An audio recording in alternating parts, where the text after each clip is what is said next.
This is Inside MCLA, helping inquiring minds better understand the culture at Massachusetts College of Liberal Arts. Hi, I'm Joshua Curtis, and I believe that one of the best ways to strengthen any community is through engaging in dialogue. I pitched the idea for this podcast because I wanted to learn more about the numerous people who helped shape the college. Today, I have the honor of speaking with Erica Wall, the woman who is both in charge of the 36 Chase and Barnes Artist Residency and is the director of the Berkshire Cultural Resource Center. Thank you for being on the show. Thanks for having me. Okay, I want to get us started with this question. What does it mean to be the director of the Berkshire Cultural Resource Center? That's a good question.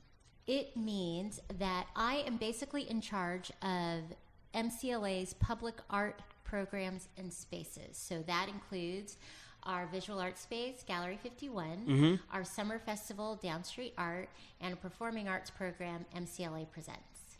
What's that, the last one? MCLA Presents is basically a performing arts piece that brings different performers to the campus. Usually a lot of the performances have taken place in the Church Street Center, but I think we have new ideas for how we might expand that, and that we would really like MCLA Presents to be part of everything that we do. Okay. So that's basically, but that sums up what I do as director for BCRC. Okay. What is 36 Chase and Barnes Artist Residency, and how is it involved with MCLA? Actually, before coming to MCLA, I opened up an artist residency. Before coming the director of BCRC, I was actually an independent gallerist who opened up a gallery dedicated to working with artists and giving artists a platform who came from historically underrepresented groups. In doing that, I realized that there was a huge void that needed to be filled. With trying to help artists to promote and sustain their careers and their practice, what was lacking was not just exposure and platforms for doing that, but also opportunities for them to make sure that they could sustain their practice. And specifically, that was about a place to work. So I started 36 Chase and Barnes in an effort to create more opportunities where there weren't enough. And the residency itself serves as a place for artists to create, a place for artists to share or sell their work, a place for artists to continue continue expanding the network that they need to sustain their careers, to expose them to arts professionals who can help them to advance their careers, whether those be curators, other gallerists. And then also the culmination of the residency was an exhibition in my own gallery space in California. That is how 36 Chase and Barnes started. Okay. And it is located right here in North Adams. So artists make and do work here, and then their work is shown in California. That's dope. Yeah, so that's how it all started. And I decided to have the residency here because North Adams is an amazing space with a burgeoning arts community, amazing art institutions, a brain trust between the colleges, and just amazing community to get to know, understand, and grow with. And so I felt that that was a perfect combination for artists who are making an effort to sustain their careers in a place that is affordable. Yeah. So places outside of Los Angeles, New York, Paris, London, there are places like this, but people don't necessarily know about them, especially when you're coming right out of your MFA program. You lose your cohort, your community, you lose your mentors with your faculty, and you no longer have an institution that can facilitate all of that for you. So that's why I created it. But since then, having established those relationships and that residency here, this position is what brought me here. And so I focus my time on that primarily, and using the same mission and approach and network that I have to create the sort of, again, opportunities that are not enough for the students that we have here. Yeah. Yeah. Okay. What do you mean by burgeoning art community? I just never heard the term before. Yeah, well, it's a community that's expanding and growing in leaps and bounds within a fairly rural space, but is basically accessible to major art institutions, from dance spaces like Jacob's Pillow to visual art spaces like Mass Mocha.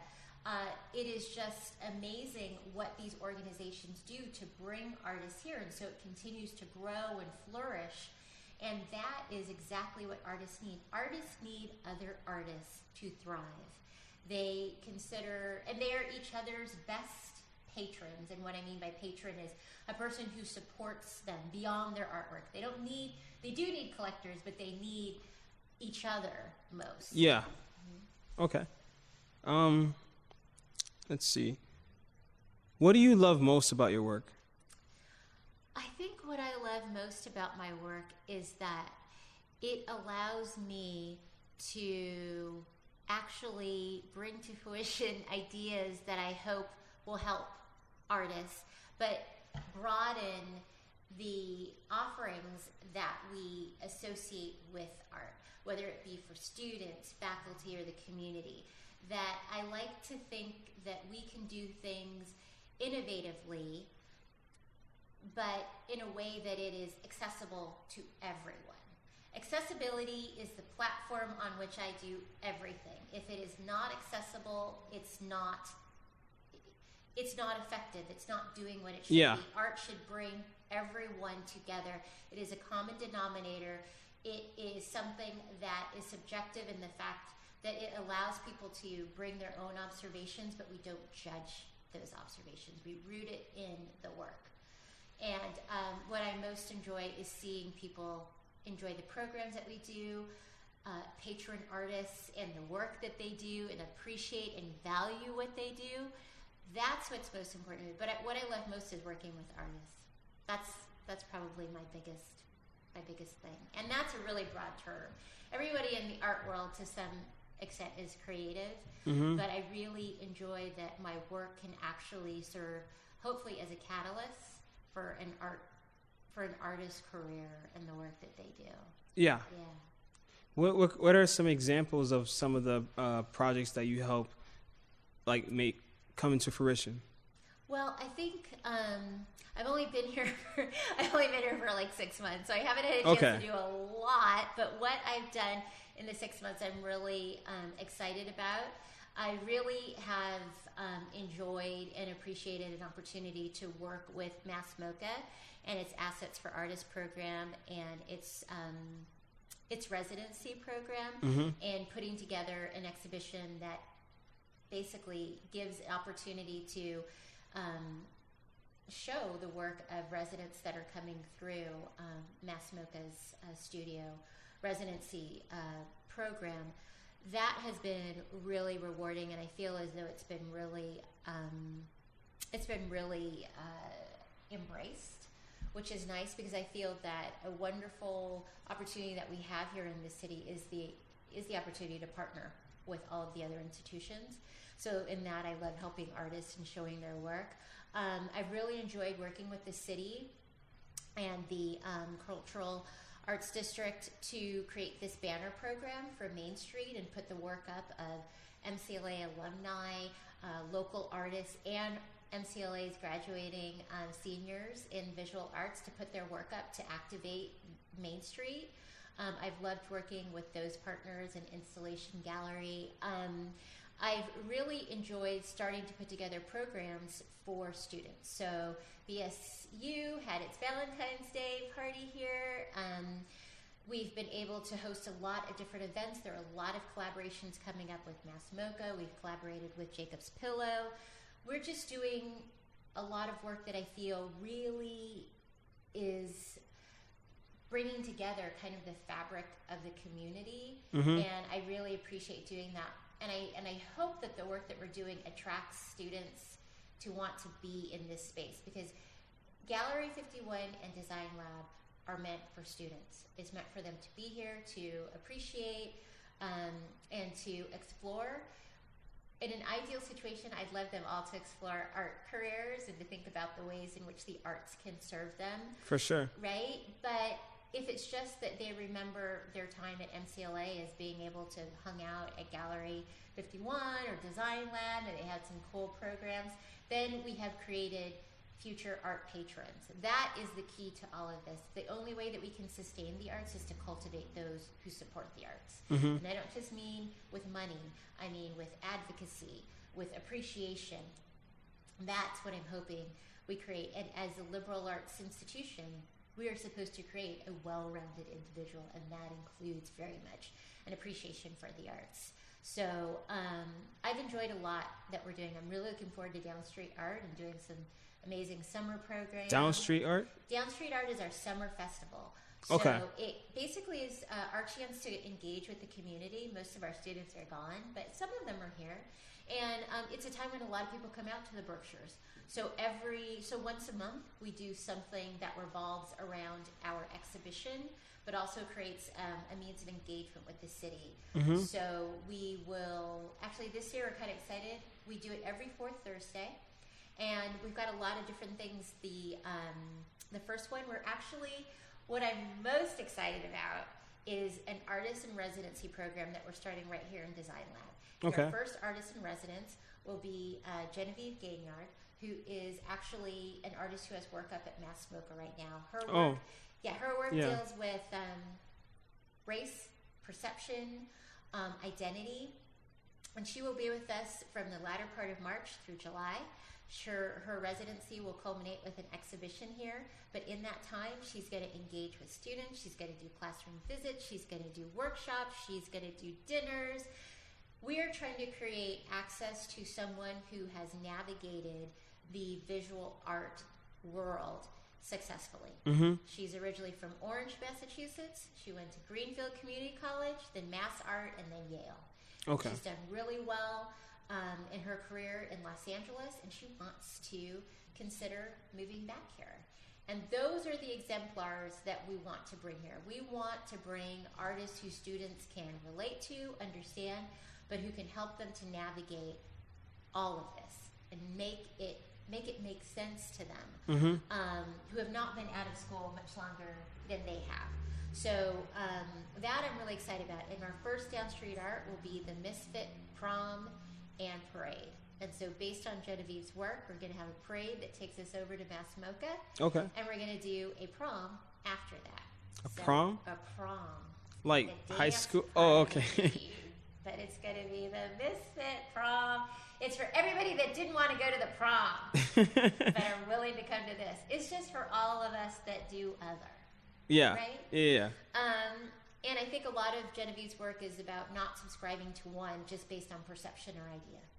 That we cannot base our reality on what we see.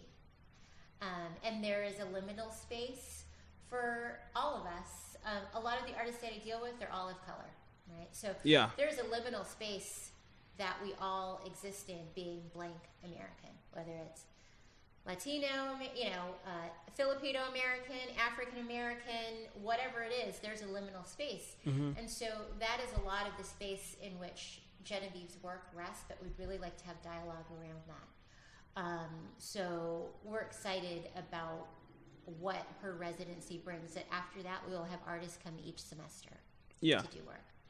And if you mind me asking, what's your nationality, sort of say, and how has that influenced the stuff that you're doing today?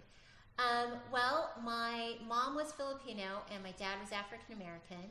Okay. And that obviously influences a lot of the way that I see the world, because I have experienced it in a way in which I always look at the world as a place in which you have to look for opportunities where there aren't any. And that you have to navigate around what seems wasn't intended for you, because a lot of times it wasn't intended for you. So that's why I think a lot of what drives me is the idea that we can create these spaces, these opportunities, but we have to be committed to doing things we haven't done before. Understanding that we don't know what we don't know, but that doesn't mean that we can't do it. You have to go out and look for those exemplars. You have to go out and look for those people that can help you. And I feel that a lot of the work that I do, I ask artists that I work with to pay it forward. So if I do something for them, they need to pay it forward to somebody else. And that's kind of how I operate. So all of this is intended to create a space where there isn't a space. Because for those that come from historically underrepresented or marginalized groups, that space is hard to define and to navigate. So I feel as though my work is about it's not about excluding, it's about including. So where we might see, for instance, in art history, an exclusion of certain artists, histories, eras, this is an opportunity to include it. Not for the sake of excluding. I'm sorry. That's okay. As you were saying? Not for the sake of excluding something else or saying that work isn't important because it wasn't as diverse. It's just saying in order for us to present the full picture, it needs to show everyone and include everyone. That's it. There would be no... like when we think about certain months that are dedicated to certain groups, whether it be African American, whatever, those months are not intended for those groups. Those are intended for all of us to understand and appreciate that. Yeah. There really shouldn't be a need for those groups because all of our history is intertwined. There's really only one. Unfortunately, we're in a space now. Well, fortunately, we're in a space where we are acknowledging how we can better include it. Now we just need to figure out the best way to share all of that. And I feel that's a lot of what my work is. It's not about showing one experience over the other. It's about showing it in its holistic sense. That history is all of this. It's not part of this. One is not more important than the other. And so that is a lot of what we're doing. We're showing a broader breadth of all that exists so that we can truly appreciate the entire picture, in which everybody can claim something and feel good about what is there. So that's kind of how I see my work. Thank you. And we're over time, but do you mind if I ask one more question? Okay. What is your favorite book and why? That's a good one. That's a hard question. I know it's going to sound... my favorite book is The Giving Tree. Okay. By Silverstein. Why that book? Because it basically... It is the guide to how we should all live. It's about giving. It's about wanting something more for everyone else because that makes you feel good. Not because you feel obligated, but it's just about living in a space where there isn't a sense of scarcity or fear. So giving is the quintessential space in which we're able to live that way. So, The Giving Tree. Okay. Thank you so much for being on the show. It's been lovely. My pleasure. Thank you for inviting me. No problem.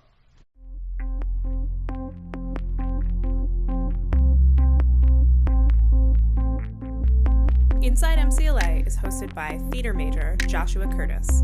You can keep up with Inside MCLA on Podbean, Facebook, Twitter, and YouTube.